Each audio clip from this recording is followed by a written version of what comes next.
So about a week ago, I picked up 13 4070 Ti's for an absolute score. I couldn't believe the deal that we got with that. And honestly, even a week later, I'm still in disbelief at how good that deal was, because all those GPUs worked absolutely fine. Though fast forward a week, and a viewer now messaged me in the morning in a similar type fashion, alerting me of a deal that came up this morning of 10 GTX 1070s, and the guy wants 180 Aussie dollars for them, which would roughly be about 120 USD. Now, this time around, it does feel a little bit different. The person in the ad is being straight up honest.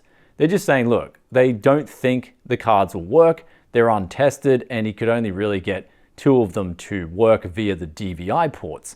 So he believes a lot of them are faulty, but knowing that it looks like it's from a crypto mining setup, since they're all the same cards and the ports on the back look dirty, I'm going to just get these cards tonight, take you guys through a rundown with them and talk about what we can do to try and get them working. But even if they are faulty, recently I have been doing something different, and that is I have been soldering caps back onto motherboards. So I'm gaining a bit of confidence with my soldering skills, and I want to attempt to start fixing graphics cards too. So even if they have like faulty MOSFETs or things on board, perhaps I'll be able to salvage parts and mix and match. And at worst, we might in time be able to get like 5 of them out of the 10 working if they were all faulty anyhow. So we're just gonna go check this out, and since they're all the same model, see what we can do with them. But I think the most common problem with crypto mining GPUs that don't give out a signal, from my experience, was actually the ports on the back just being a little bit rusty and having dirt on them. And if you clean them up, you can get them working again. Anyhow, let's jump in the car since we've booked up a time to meet this guy. So we've got to get there, and then we'll take you guys through a little vlog of what the cards are like and talk about the experience. So let's go hit the road right after today's video sponsor. If you want to get rid of this annoying activate Windows message, then today's video sponsor SCD Keys has you covered for as little as $15 US. After you enter that coupon code BFTYC, you can cop yourself a legit single end user license today. Also works for Windows 11 Pro too. Links in description below.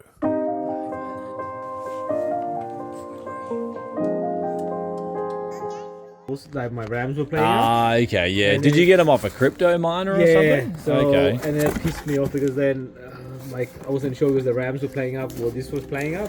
Okay, but the all ones good. that did work, I think I posted a picture of the... Yeah, you're all good, man. You're all good. I mean, I'm taking a gamble, I know. Like, Yeah. I just do, like, I do stuff on YouTube and stuff. One of my viewers linked me this. They're like, okay. come and check it out. I'm like, all right, man, I'll give it a go. Yeah. So I'll let you know, like... Yeah, if I just can. let me Well, know. I'm literally going to be putting them through a ultrasonic cleaner. Oh, okay. Let me washing them basically with water and detergent and see what I can do.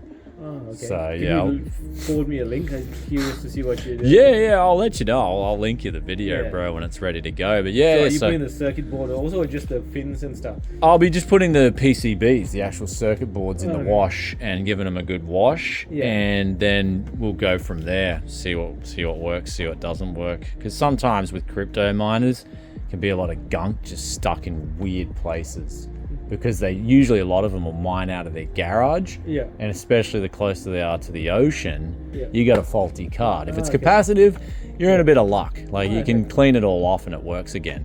So that's generally the concept behind it, at least from my experience with it. So, but yeah, brother, I'll give you the money now. Let's. Yeah, I think I said someone 150, so I'm happy with that. Okay, cool, Yeah. man. 150. All right, Yeah. legit, dude. Yeah. Thanks. Yeah. All right, it's just I don't have much to lose with that. You know what I mean? Like, even if one Yeah. runs, I think they're worth like $100 anyway. Well, yeah, easy, so, they're about yeah. $100. If I can Yeah. get one of them working, Yeah. I'm still not that far behind. So, and I am starting to learn how to solder. So, Yeah, no, definitely Yeah. send me a link. I'll be curious with your other stuff anyway. So yeah, for sure, brother. Yeah. All right, man. Yeah, cool. It was nice meeting you, dude. Hey, No, yeah. no, So no, cool, thank easy, you. man. So we just got back to the studio now. I didn't even want to record in my car afterwards. There was no real sense of urgency here.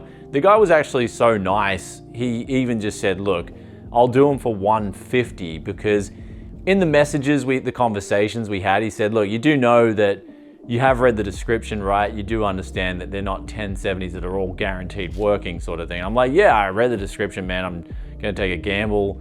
And I'm like, I said to him as a cheeky thing, you couldn't take a little bit off for us. And then when I got there, he's like, yeah, man, just do 150 Aussie dollars. So that makes it like literally about 15 Aussie dollars a card for a 1070. And that's about 10 USD a pop. So that's really cheap for these cards. Even in faulty condition, that's like a good deal. So I'm kind of hopeful now, because not only is the actual, even if I said these were 10 cards faulty for that price, is that a pretty good deal? It's that I'm actually hopeful looking at these cards now, because I just think he said he was flipping a few PCs. It sounded like he didn't really get into it much. He was really honest too, and his demeanor was that in which I was hoping for. So kind of like going into this is kind of the best case scenario already from what I envisioned. And so this is really cool, because what I'm going to do tomorrow is I'm going to clean all these cards. I'm going to wash them all, not just the PCB boards, but the coolers as well, because they have been crypto mined in a rough environment. And the thing is here is we're going to wash them, but then we're also going to give them a nice soaking in WD-40 and multi-purpose spray to hopefully lift off a lot of the surface rust.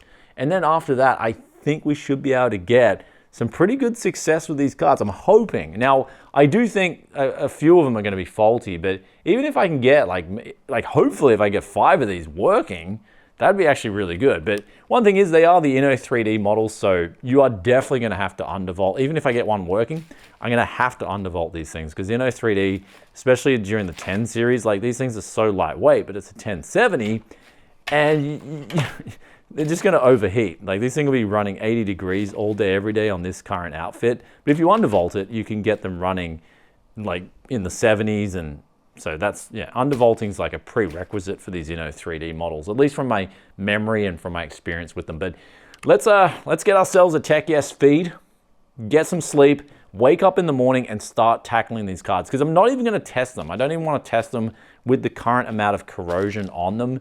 And if we looked at the ports closely as well, they have corrosion on them, which is why his HDMI ports were not working, because they've got that corrosion there that's just obvious by even just looking at it. So yeah, let's just tackle these things, clean them down, and see what magic we can hopefully pull off tomorrow. Though before I go to bed, I will quickly interlude here and say that you guys are sending me the links and giving me the content, but I don't know if you guys are enjoying this more or if I'm enjoying this more, because I'm absolutely loving this stuff. I really enjoy just getting a gamble like this and having a crack. So do let us know in the comments if you guys enjoy this as much as me, because this is the journey. Let's go on the ride. Let's see how it unfolds.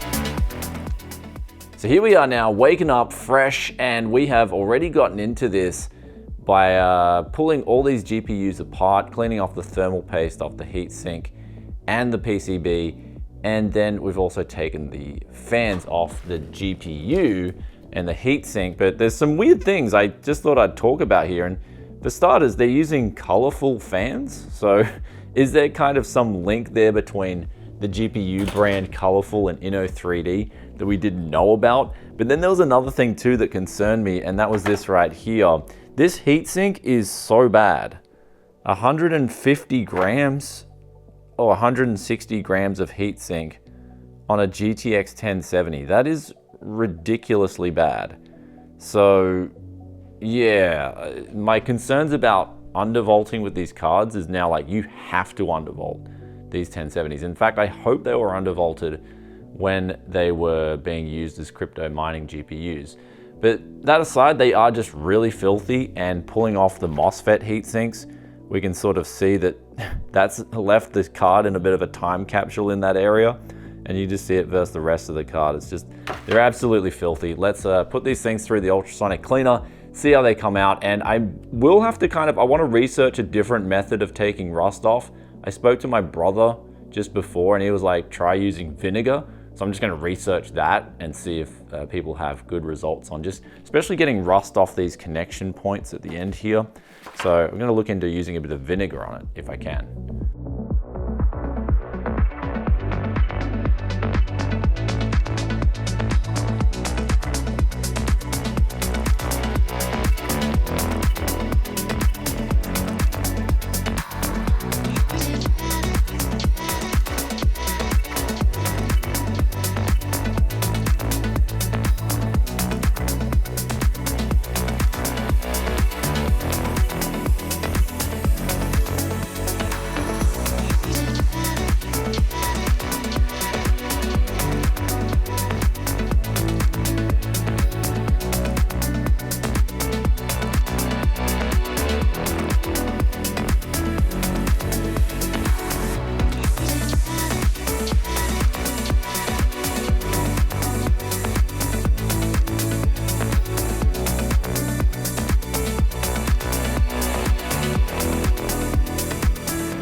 So we've just finished up cleaning up these GPUs and they came up really nicely. But what we're gonna do right now is dry them off.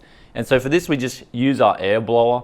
And after we use our air blower for a few minutes, it actually starts pushing out hot air. And that hot air actually dries down these products really quickly. But I was just shocked at the amount of dirt that has come off these cards when I was cleaning them. Not just the cards, but mainly the coolers as well. And even on the table, when I pulled them out of the boxes, there's just so much crud on my table. So I'm actually kind of like, the chances that a lot of these work is sort of going up in my mind. But also what I'm gonna try first too is just the quick multi-purpose WD spray down, because a lot of that surface rust, at least the most nasty portions of it, came out in that ultrasonic clean. So perhaps we might not even need to do the vinegar fix.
Okay, now we have finally finished with all the cleaning, and the amount of dirt that came off these GPUs was insane. I have not cleaned up GPUs this dirty, at least collectively, before. This is by far the filthiest GPUs that I've cleaned up.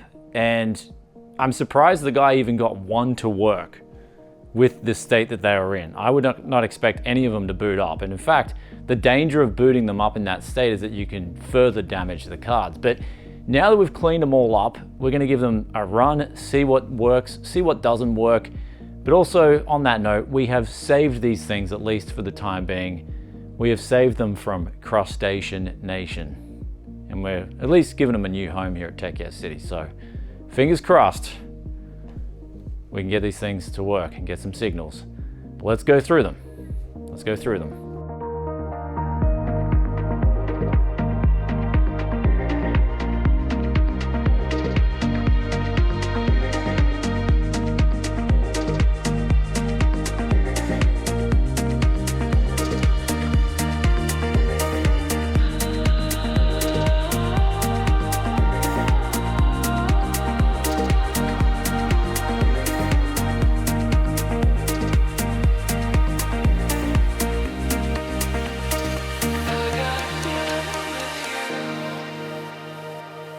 We are now at the finish line with these GTX 1070s.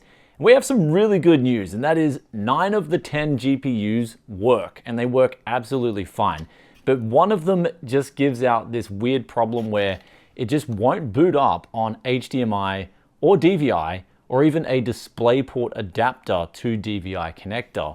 And then on DisplayPort, it will boot up into Windows, but it just won't give out anything, at least after the first time I tried it. The first time it came up and said there was a problem with the graphics card and the screen was kind of shifting and some weird kind of thing going on. Now I did try quickly heat gun this GPU on the around the connection ports, and it just didn't do anything. So unfortunately the card does have something faulty with it. And the thing is, I'd love to get this to work. Then it would have been a 10 out of 10 full sweep up and all the GPUs would have worked. But 9 out of 10, we are definitely singing a good tune here at Tech Yes City, because really I'd pay around 100 Aussie dollars for a GTX 1070 working, and we've got 9 of them now working. So that's 900 Aussie dollars worth of GTX 1070s for 150 Aussie dollars. But now with these GPUs, when you see cards that are this filthy, do not attempt to boot them up, because you could damage the card further.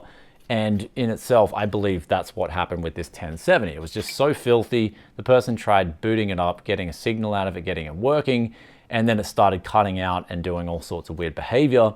And then after that, it became faulty because of all the debris that was just falling off, mainly the heatsink, and that stuff is metal, so it's conductive, and that can cause parts to fry. So I think, unfortunately, this one I'm holding in my hands, the faulty one, suffered from that fate. But then they probably just quickly tried the other ones and they weren't giving out a signal, so they just assumed that most of them were pretty much faulty. But then going through them here today, guys, giving them that full, like this was like, we got 3 phases of Tech Yes Lovin'. We gave these the full phase 3, start to finish. Everything got cleaned down. All that dirt just got completely washed off. And then we got here in the end, 9 out of 10 of them working. Now, for the time I spent, realistically, we spent about 4 hours from start to finish. And that's pretty good, considering we had to film as well. We're filming this whole process, and I'm moving the camera around and moving it up and down the stairs and things like that. I'd say we'd probably be around 3 hours if we didn't have to film at all. But that's not bad, considering the amount of value we've created here today. Now, sometimes we're going to just not win at all, and that time is going to be completely wasted. But then on the flip side, today is one of those examples where the time is just completely worth it, and we really came out ahead with cleaning these GPUs. So big thanks for sending that link in and letting us know about the deal. Really enjoyed it. And then just going through this whole process with you guys. I hope you enjoyed the vlog. And then me coming into it, I was like weary of it. But then after meeting the guy and telling him, yeah, I'll get them, everything checked out for me to have the best chance. So seeing them, just seeing how filthy they were, and him, I guess, not having many sales under his belt. When I looked at him selling gaming PCs on his history, he didn't really have a lot of sales. And so I assumed that maybe he doesn't know how to clean a graphics card, or he hasn't tried to clean graphics cards yet. And so that for me, I was like, okay, I've got a good chance of really running these up and getting a lot of them working again. But had I got into that deal and seen all the cards and they were all cleaned up and they were looking schmick, and he says, yeah, they're not working, then I would have probably just walked away from the deal. Because at that stage, they would clearly know what they're doing in terms of cleaning up the cards, and if they can't get them to work, then I'm not gonna have much success outside what I'm doing. But always remember that, guys, with deals, the deal's never final until the money changes hands. Always, if you're just feeling uncomfortable about something, like for instance, Taekwondo made a video where he got scammed, but then he was talking about it in sort of like a self-post interview. And what we saw there was a lot of regrets in the process. He came into the deal and he just wasn't feeling 100%. And at that stage, just walk away from the deal. Just say, sorry, mate, I'm just not interested anymore. I'm just not getting the right vibes here. I just think the card has a high chance of being faulty, and I'm gonna buy something else. But never be afraid to just walk away from a deal, especially if things aren't checking out. Like they're saying things are working in the ad, or they said they got a couple of them to work, or they're untested. Then you get there and they just look like they're completely destroyed. Or on the flip side, they look like none of them would absolutely work at all. And so then you can just say, mate, it's not what I thought it was. Sorry, I'm gonna find something else. Sorry for wasting your time, and move on. And so never be forced into a deal, especially if you feel like you've got a high probability of being hosed, if that's what your gut instinct tells you. But over the years, I've trusted my instinct a lot, and I don't really get hosed unless people like leave things in the mailbox and they say it's 100% working and it ends up being completely faulty.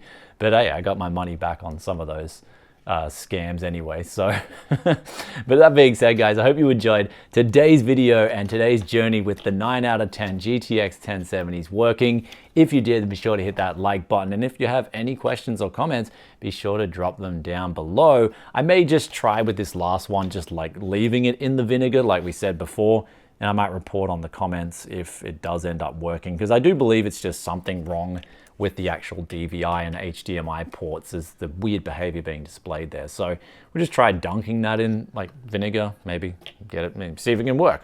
I hope it does, because these cards are just exhibiting absolutely fine temperatures now that we've undervolted them, and they just look like they're gonna work fine, especially when undervolted. And when I go to sell them, I'm going to make sure that they stay undervolted, and I'm going to be selling them really cheap in just budget gaming rigs, and just telling people, look, make sure you don't uninstall Afterburner because it keeps the card cool. It's going to ensure it has a long life. And on that note, I did decide to just keep the MOSFET heat sinks off because we're undervolting, but also because it's going to save me a lot of time, especially on 10 cards, unscrewing those things, cleaning them, and then putting them back on and cleaning up the thermal pads, changing the thermal pads and that sort of stuff. So I just thought, yeah, we'll just go without that process. So yeah, worked out fine. But you know, 3D also, man, they made some definitely heat sink anemic graphics cards back in the day. Anyhow, guys, that's all from me. I'll catch you in another tech video very soon. Peace out for now. Bye.